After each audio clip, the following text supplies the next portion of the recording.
MB meeting হৈছিলে প্ৰত্যেক MB সদস্যসকলে আহিছে দুই-এজন মেম্বাৰৰ বাদে প্ৰত্যেক এমবি সদস্যসকলে উপস্থিত আছে। ইয়াত আমি যেহেতু বিপিএফ দল হিচাপে ইলেকশ্যনৰ সময়ত বা ইলেকশ্যনৰ আগত ৰাইজৰ হৈ পেলাই কাম কৰিম বুলি প্ৰতিশ্ৰুতি দি আহিছে। সেই হিচাপত আমি আজি অসম চৰকাৰ গঠনৰ নতুন অসম চৰকাৰ গঠনৰ পিছত আমি প্ৰথমবাৰ এমবি মিটিং হৈছে দল হিচাপে।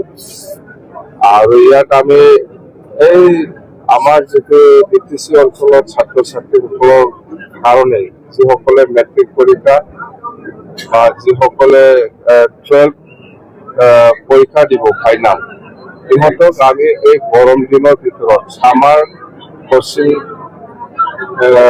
চেণ্টাৰ খুলি পেলাই আৰু ছাত্ৰ ছাত্ৰীসকলক যিসকলে মেট্ৰিক দিব আৰু ক্লাছ 12 এক্সাম দিব, সিহঁতক কোচিং দিবৰ কাৰণে কেনেকুৱা ব্যৱস্থা কৰা যায় ইয়াৰ ওপৰত আমি আলোচনা কৰিছোঁ।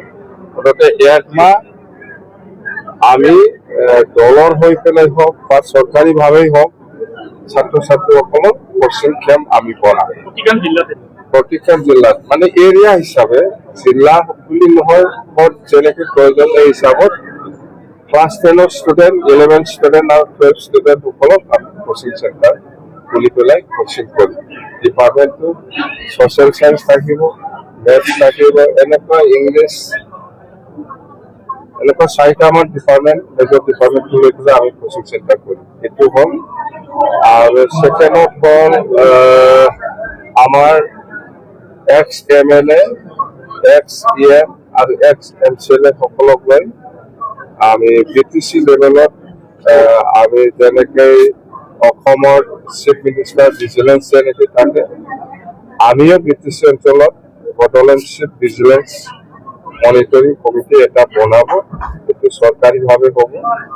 মানে আমাৰ বিটিচি অঞ্চলত কি হৈছে, কি হোৱা নাই, ক'ত কি কৰিব লাগে নালাগে, সেইবিলাক গোটেই মনিটৰ কৰিবৰ কাৰণে আমাৰ এক্স MLA, এক্স EM আৰু এক্স MCLA সকলক বনোৱা হ'ব কমিটি। আৰু এটাটো হ'ল সেই আগৰ দিনত চৰকাৰৰ সময়ত প্ৰমোদ বড়োৱে যিটো APTCLক 900 বিঘামান, 900 অলপ বেছি হ'ব পাৰে, ইয়াত মালগাঁও ৰেভিনিউ আণ্ডাৰত 900তকৈ বেছি মাটি APTCLক এলটমেণ্ট দি গৈছে।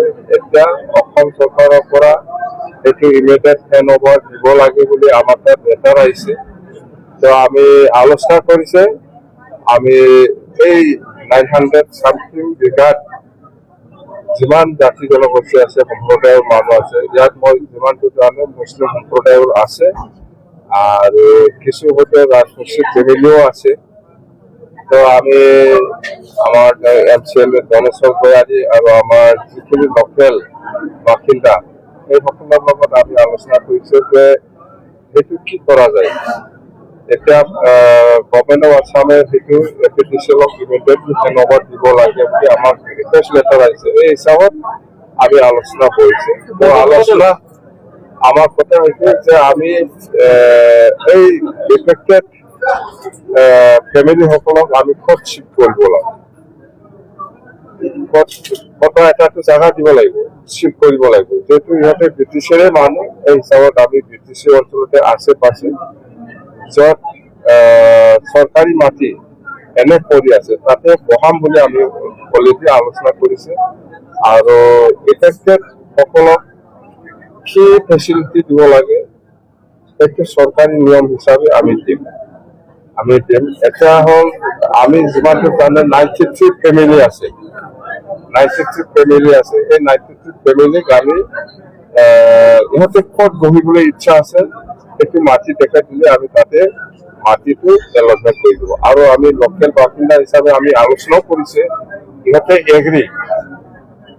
আমি কৈছোঁ যে আপোনালোকে জাগা চইচ কৰক ক'ত বহিব, সেই হিচাপত আমি মাটিটো এলটমেণ্ট দিব। এই হিচাপত ইহঁতে আমাক অতি সোনকালে ইহঁতে ক'ত বহিবলৈ ইচ্ছা আছে সেইটো আমাক জনাই দিব। সৰ্বজৰা নহয়, এইটো মালগাঁও, এইটো সৰ্বজৰাটো নহয়, এইটো মালগাঁও, এইটো চাপৰ।